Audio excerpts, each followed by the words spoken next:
Assalamualaikum warahmatullahi wabarakatuh. Hello, saya Hakim. Bagaimana kabar Anda semua? Semoga tetap dalam lindungan Allah Subhanahu wa taala. Pada kesempatan ini saya akan menjelaskan tentang DBR atau Design Based Research atau penelitian berbasis desain. Tujuan dan sasaran dari presentasi ini adalah satu, kita bisa memperjelas karakteristik penelitian berbasis desain. Kita bisa menggunakan penelitian berbasis desain (DBA) untuk merancang prosedur penelitian. Kita bisa mengidentifikasi perbedaan DBA dan metode penelitian empiris tradisional. Baiklah, ada dua jenis penelitian pendidikan. Yang pertama adalah penelitian dasar yang juga disebut sebagai pendekatan penelitian akademik. Tipe kedua adalah penelitian terapan atau penelitian kontrak. Kedua jenis penelitian ini memiliki tujuan yang berbeda yang mempengaruhi sifat penelitian masing-masing.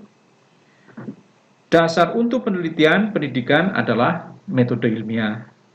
Metode ilmiah menggunakan pertanyaan terarah dan manipulasi variabel untuk secara sistematis menemukan informasi tentang proses belajar mengajar.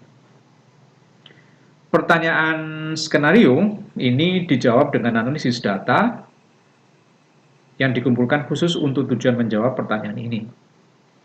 Dua tipe dari data utama yang digunakan adalah metode ini adalah kualitatif dan kuantitatif. Penelitian kualitatif menggunakan data deskriptif. Alat yang digunakan penelitian pendidikan dalam mengumpulkan data kualitatif termasuk pengamatan, melakukan wawancara, melakukan analisis dokumen, dan menganalisis produk peserta seperti jurnal, buku harian, gambar, atau blog. Penelitian kuantitatif menggunakan data yang numerik dan didasarkan pada asumsi bahwa angka-angka akan menggambarkan sebuah realitas tunggal. Statistik sering diterapkan untuk menemukan hubungan antar variabel.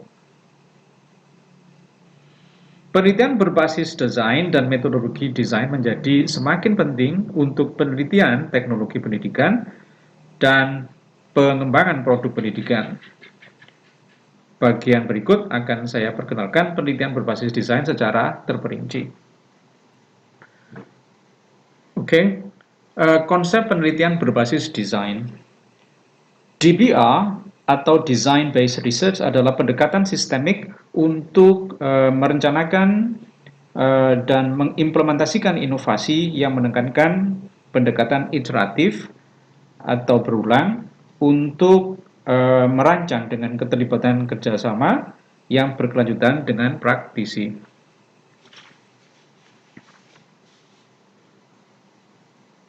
DBR yang diusulkan sebagai desain percobaan dalam artikel oleh Brown tahun 1992 dan Collins 1992 mempunyai fokus, yakni pada alasan untuk keputusan desain dan perubahan dalam desain sebagai teknologi berbasis usaha belajar. Manfaat dari penelitian desain pendidikan dapat berupa produk pendidikan seperti game, pembelajaran, dunia maya, multipengguna, proses misalnya strategi untuk perancah pembelajaran siswa atau scaffolding dalam kursus daring. Ketiga, program misalnya serangkaian lokakarya yang dimaksudkan untuk membantu guru mengembangkan strategi tanya jawab yang lebih efektif. Dan manfaat yang keempat, sebagai kebijakan misalnya sekolah sepanjang tahun, menurut Specter dan Yuan tahun 2016. Berikutnya karakteristik kunci DBR.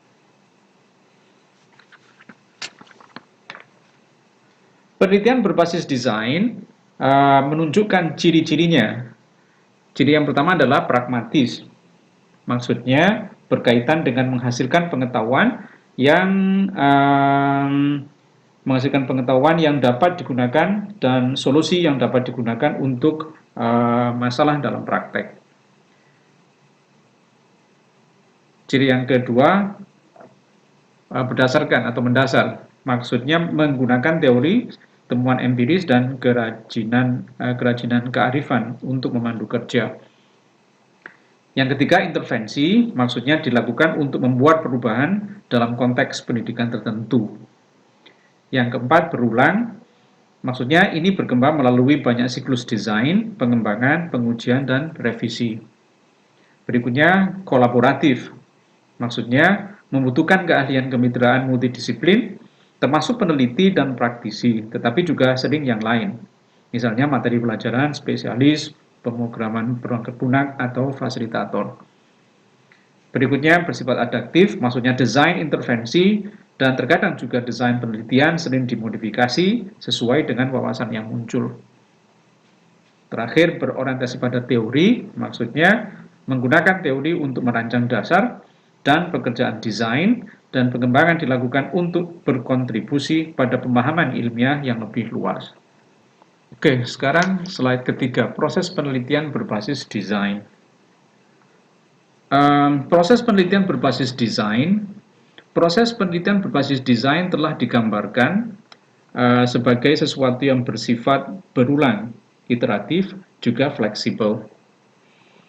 Berikut ini adalah gambar model generik untuk melakukan penelitian berbasis desain, diadaptasi dari McKinney dan Reeves 2012. Dalam gambar ini, proses penelitian berbasis desain memiliki 3 fase. Yang pertama, fase pertama adalah fase analisis dan eksplorasi. Dalam fase ini,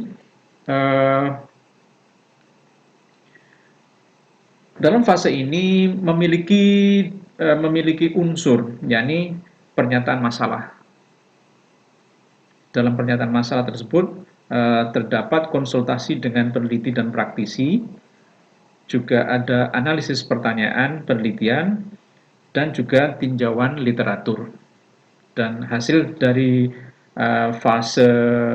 yang dicapai dari fase analisis dan eksplorasi adalah pernyataan masalah atau pendahuluan atau rasional atau latar belakang, juga pertanyaan dan ulasan penelitian. Berikutnya ke fase kedua. Fase kedua dari DPR adalah desain dan konstruksi. Unsurnya ada 2, kerangka solusi dan penerapan intervensi. Dalam kerangka solusi, terdapat pengembangan prinsip-prinsip konsep untuk memandu desain intervensi, kemudian ada deskripsi intervensi yang diusulkan.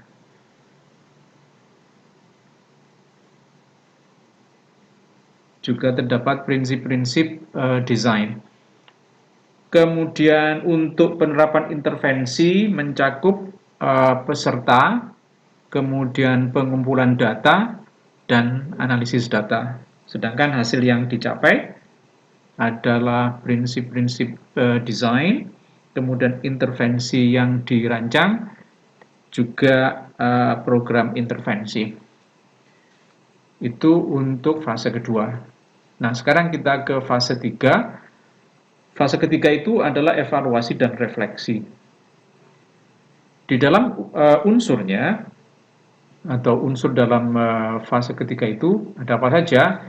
Yaitu ada evaluasi, kemudian refleksi kritis, ada penyempurnaan artefak yang dirancang, kemudian penyempurnaan intervensi, dan yang terakhir pengembangan profesional.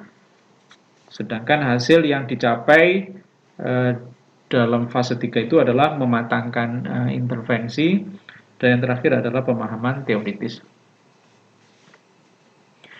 Dalam model generik penelitian berbasis desain, ada 2 output. Output yang pertama adalah intervensi yang matang atau mature intervention, dan ada pemahaman teoritis atau theoretical understanding.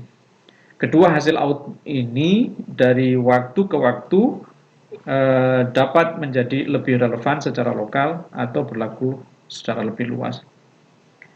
Intervensi itu sendiri berkontribusi langsung ke praktek dengan mengatasi masalah yang sedang dihadapi dan secara tidak langsung ke pemahaman teoritis. Sebagai salah satu contoh, seberapa spesifik diartikulasikan kerangka kerja desain dapat diverifikasi.